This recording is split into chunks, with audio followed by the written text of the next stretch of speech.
वहां सुंदर माता पार्वती का सुंदर प्रकट हुआ। आप लोग जाते भी होंगे उसी आज कुछ सही चल नहीं रहा। आप लोग बोलिए एक बार, गजानन गणपति भगवान की। आगे आप ये लेके मत आओ, सब कथा पिए, कथा मृत का पान करेंगे, ये सब फालतू की चीज ले जाओ बाहर।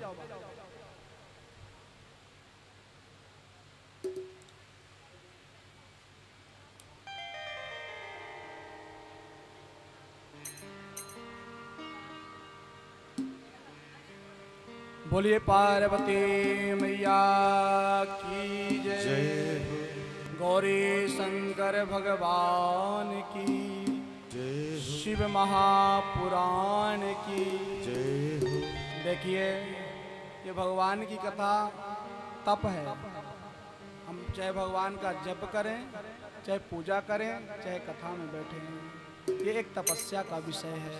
यहाँ थोड़ा आपको गर्मी भी लग सकती है, अगर लगे तो आप सहो, क्योंकि ये तप है ये। इसके बाद तो फिर आप उससे भी 16 डिग्री में जाओगे। इसलिए आराम से आनंद से आप शरीर को छोड़ दो। शरीर में ध्यान रहेगा तो कथा को आपको सुन ही नहीं पाओगे और समझ भी नहीं आएगी। कब जन्म हुआ माता का, कब ब्याह हो गया, पता ही नहीं लगेगा।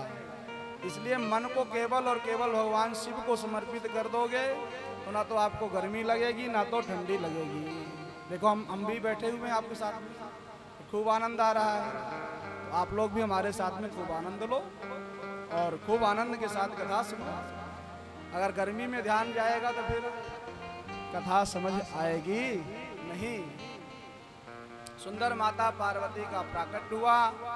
उत्तराखंड में एक जगह है जिसका नाम है रानी क्षेत्र। आज के समय में उन्हें रानी खेत के नाम से सब जानते हैं। सुंदर माता रानी प्रकट भई, धीरे धीरे बड़ी होने लगी माता पार्वती। और माता पार्वती को बचपन से ही एक बीमारी थी। कौन सी? बचपन से ही भगवान शिव की उपासना करती थी, भगवान शिव की आराधना करती थी माता पार्वती। बचपन से ही भगवान शिव की पूजा करती थी। शिवलिंग बनाकर के खेल खेल में सुंदर भगवान शिव की आराधना किया करती थी माता पार्वती। अब माता पार्वती धीरे धीरे बड़ी हो रही हैं और एक दिन की बात है, एक दिन कौतुक से अचानक से नारद जी महाराज का हिमाचल जी के यहाँ आना होता है। नारद जी महाराज को जो हिमाचल जी ने देखा प्रसन्न हो गए, आनंदित हो गए। कहते आइए महाराज, अहो भाग्य हमारे जो आप पधारे, हमारा तो सौभाग्य है जो आपका आना हुआ। अब नारद जी महाराज जब आए, हिमाचल जी महाराज प्रसन्न हुए और कहते हैं महाराज आप पक्के ज्योतिषी हो, तो जरा मेरी कन्या की हाथ की रेखाओं को देख करके आप कुछ मेरी कन्या के क्या गुण हैं और क्या अवगुण हैं, क्या दोष हैं, सब कुछ बतलाइए। हमारे कन्या के क्या दोष हैं और क्या गुण हैं। मत्सुता जात कम्ब्रोहि गुण दोष समुद्भवम् कस्य प्रिया भाग्यवती भविष्यति सुता मम।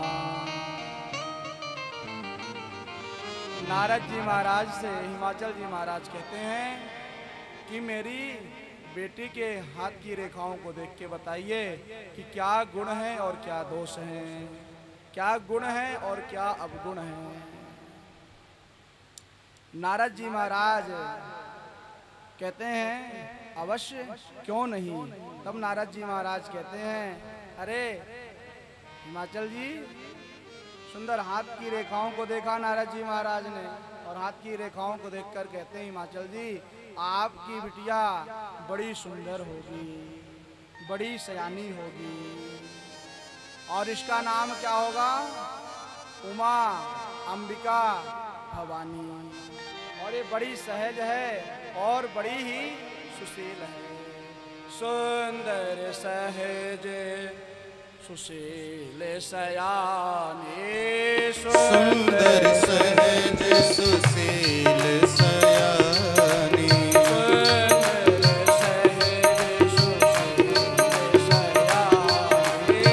सुंदर सहज सुशील सयानी, सुंदर सहज सुशील सयानी, सुंदर सहज सुशील सयानी,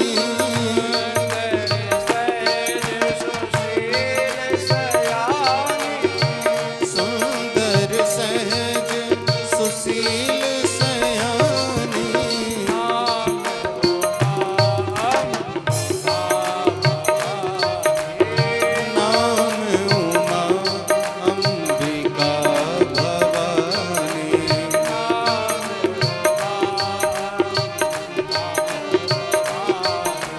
नाम उमा अंबिका भवानी।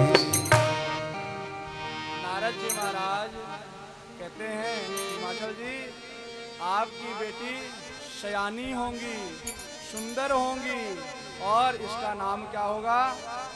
नाम उमा अंबिका भवानी।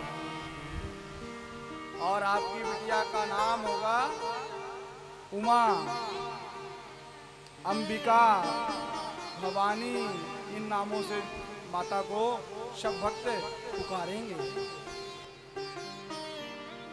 इसके अंदर बहुत सारे गुण हैं, बहुत समझदार होगी। सब लक्षण संपन्न कुमारी,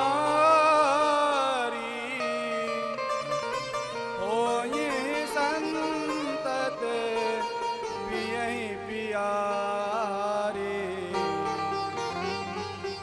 नारद जी महाराज कहते हैं हिमाचल जी महाराज, ये सभी लक्षण से युक्त है, और इस कन्या के नाम से, इस कन्या का नाम स्मरण करने मात्र से जो पतिव्रता स्त्री हैं वो अपने पतिव्रता धर्म का अच्छे से पालन कर पाएंगे।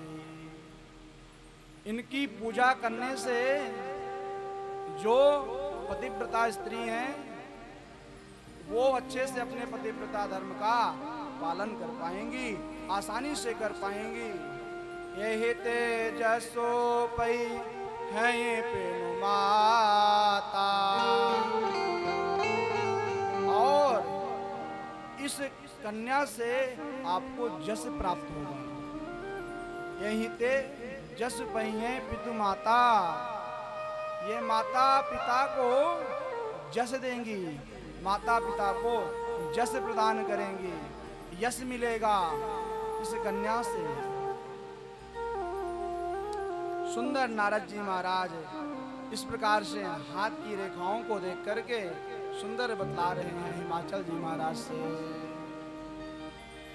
और नारद जी महाराज कहते हैं कि बस और तो सब कुछ अच्छा है, लेकिन बस एक थोड़ा सा दोष है, एक अवगुण है इस कन्या के हाथ में। आपको जस भी मिलेगा, सब कुछ मिलेगा, लेकिन एक अवगुण है। अब जो इतना नारद जी महाराज ने कहा कि एक अवगुण है, हिमाचल और मैना दोनों चिंतित हो गए कि कौन सा अवगुण है। नारद जी महाराज कहते हैं कि एक अवगुण ये है कि जो इसका पति होगा, जिससे इसका विवाह होगा, वो क्या होगा? योगी होगा, नग्न होगा, अवगुण होगा, अकामी होगा, विचित्र वेशधारी होगा, विचित्र वेश धारण करने वाला होगा, बड़ा विचित्र होगा। नारद जी महाराज कहते हैं योगी नग्नो गुणो कामी, मातृतात विवर्जिता, समानो शिवभेषश्च पतिरस्याखिलेदृशः।